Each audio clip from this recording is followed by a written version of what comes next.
News first ಎಜುಕೇಷನ್ಗೆ ಸ್ವಾಗತ. ನಾನು ಚಂದ್ರಮೋಹನ್. ಭಾರತ ಮತ್ತು ಜಗತ್ತಿನಲ್ಲಿ ಈಗ ಟೆಕ್ ಕಂಪನಿಗಳು ತಮ್ಮ ಉದ್ಯೋಗಿಗಳಿಗೆ ಲೇ ಆಫ್ ನೀಡಿ ಮನೆಗೆ ಕಳಿಸ್ತಿವೆ. ಕಂಪನಿಗಳು ಆರ್ಟಿಫಿಷಿಯಲ್ ಇಂಟೆಲಿಜೆನ್ಸ್ ಆಟೋಮೇಷನ್ ಅಳವಡಿಸಿಕೊಂಡು ಉದ್ಯೋಗಿಗಳಿಗೆ ಗೇಟ್ ಪಾಸ್ ನೀಡ್ತಾ ಇವೆ. ಮೈಕ್ರೋಸಾಫ್ಟ್, IBM, ಭಾರತದ TCS ಸೇರಿದಂತೆ ಎಲ್ಲ ಕಂಪನಿಗಳು ಲೇ ಆಫ್ ನೀಡ್ತವೆ. ಇದರ ಮಧ್ಯೆ ಫ್ರೆಷರ್ ಇಂಜಿನಿಯರ್ಗಳಿಗೆ ಗುಡ್ ನ್ಯೂಸ್ ಒಂದು ಬಂದಿದೆ. ಭಾರತದ ಹಾಗೂ ಬೆಂಗಳೂರಿನ ಪ್ರಸಿದ್ಧ IT ಕಂಪನಿ ಇನ್ಫೋಸಿಸ್ ಈ ವರ್ಷ ಬರೋಬ್ಬರಿ 20,000 ಫ್ರೆಷರ್ ಇಂಜಿನಿಯರ್ಗಳನ್ನು ನೇಮಕ ಮಾಡಿಕೊಳ್ಳುವುದಾಗಿ ಘೋಷಿಸಿದೆ. ಇನ್ಫೋಸಿಸ್ ಕೂಡ ಆರ್ಟಿಫಿಷಿಯಲ್ ಇಂಟೆಲಿಜೆನ್ಸ್ ಮತ್ತು ಆಟೋಮೇಷನ್ ಅಳವಡಿಸಿಕೊಂಡಿದೆ. ಜೊತೆಗೆ ತಮ್ಮ ಉದ್ಯೋಗಿಗಳ ಸ್ಕಿಲ್ಸನ್ನು ಕೂಡ ಅಪ್ಡೇಟ್ ಕೂಡ ಮಾಡ್ತಾ ಇದೆ.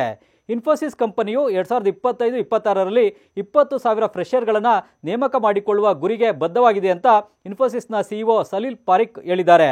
ಇನ್ಫೋಸಿಸ್ ಈಗಾಗಲೇ 17,000 ಮಂದಿಯನ್ನು ನೇಮಕ ಮಾಡಿಕೊಂಡಿದೆ. 20,000 ಕಾಲೇಜು ವಿದ್ಯಾರ್ಥಿಗಳನ್ನು ನೇಮಕ ಮಾಡಿಕೊಳ್ಳುವ ಪ್ಲಾನ್ ಇದೆ. ಕಂಪನಿಯು ರೀಸ್ಕಿಲಿಂಗ್ ಮತ್ತು ಆರ್ಟಿಫಿಷಿಯಲ್ ಇಂಟೆಲಿಜೆನ್ಸ್ಗೆ ಒತ್ತು ನೀಡ್ತಾ ಇದೆ. ಇದಕ್ಕಾಗಿ ವಿವಿಧ ಹಂತಗಳಲ್ಲಿರುವ 2.75 ಲಕ್ಷ ಉದ್ಯೋಗಿಗಳಿಗೆ ತರಬೇತಿಯನ್ನು ಈಗಾಗಲೇ ನೀಡಿದೆ. ಇನ್ಫೋಸಿಸ್ ಕಂಪನಿಯು ಡಿಜಿಟಲ್ ಮತ್ತು ಆರ್ಟಿಫಿಷಿಯಲ್ ಇಂಟೆಲಿಜೆನ್ಸ್ನಲ್ಲಿ ಹೂಡಿಕೆಯನ್ನು ಮಾಡ್ತಾ ಇದೆ. ಉದ್ಯೋಗಿಗಳ ದಕ್ಷತೆಯನ್ನು ಹೆಚ್ಚಿಸಲು ರೀಸ್ಕಿಲಿಂಗ್ಗೆ ಹೆಚ್ಚಿನ ಒತ್ತನ್ನು ನೀಡ್ತಾ ಇದೆ. ಇದರಿಂದಾಗಿ ಹೆಚ್ಚಿನ ಉದ್ಯೋಗಿಗಳನ್ನು ಹೊಸ ಪ್ರಾಜೆಕ್ಟ್ಗಳಿಗೆ ನಿಯೋಜಿಸಲು ಕೂಡ ಸಾಧ್ಯವಾಗುತ್ತೆ. ಹೂಡಿಕೆ ಮಾಡುವುದು ಕೂಡ ಬಹಳ ಮುಖ್ಯ. ನಾವು ಡಿಜಿಟಲ್, AI ಲ್ಯಾಂಗ್ವೇಜ್ ಮಾಡೆಲ್ಸ್ ಮತ್ತು ಉದ್ಯೋಗಿಗಳ ರೀಸ್ಕಿಲಿಂಗಿಗೆ ಹೆಚ್ಚಿನ ಹೂಡಿಕೆಯನ್ನು ಮಾಡ್ತಾ ಇದ್ದೇವೆ.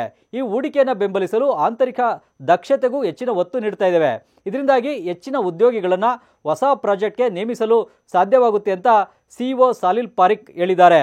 ಇನ್ನು ಇನ್ಫೋಸಿಸ್ನ ಉನ್ನತ ಎಕ್ಸಿಕ್ಯೂಟಿವ್ಗಳು ಹೇಳುವ ಪ್ರಕಾರ ಇನ್ಫೋಸಿಸ್ ಕಂಪನಿಯು ಇತ್ತೀಚೆಗೆ ವೇತನ ಹೆಚ್ಚಳವನ್ನು ಕೂಡ ಮಾಡಿದೆ. ಮುಂದಿನ ವೇತನ ಹೆಚ್ಚಳವನ್ನು ಯಾವಾಗ ಮಾಡಬೇಕನ್ನೋದನ್ನು ಕಂಪನಿಯು ಇನ್ನೂ ನಿರ್ಧರಿಸಿಲ್ಲ. ಇನ್ಫೋಸಿಸ್ನ ಚೀಫ್ ಫೈನಾನ್ಷಿಯಲ್ ಆಫೀಸರ್ JS ಸಂಗ್ರಾಜ್ಕಾ ಹೇಳುವ ಪ್ರಕಾರ ಕಂಪನಿಯು ಏಪ್ರಿಲ್-ಜೂನ್ ತ್ರೈಮಾಸಿಕದ ಫಲಿತಾಂಶವನ್ನು ಜುಲೈ 22ರಂದು ಪ್ರಕಟಿಸಿದೆ. ಕಂಪನಿಯು ಕಳೆದ ತ್ರೈಮಾಸಿಕದಲ್ಲಿ ಉದ್ಯೋಗಿಗಳಿಗೆ ಹೆಚ್ಚಿನ ವೇತನ ನೀಡಿದೆ. ಮತ್ತಷ್ಟು ಇಂಟ್ರೆಸ್ಟಿಂಗ್ ಕಂಟೆಂಟ್ಗಾಗಿ ನ್ಯೂಸ್ ಫಸ್ಟ್ ಎಜುಕೇಷನ್ ಸಬ್ಸ್ಕ್ರೈಬ್ ಮಾಡಿ.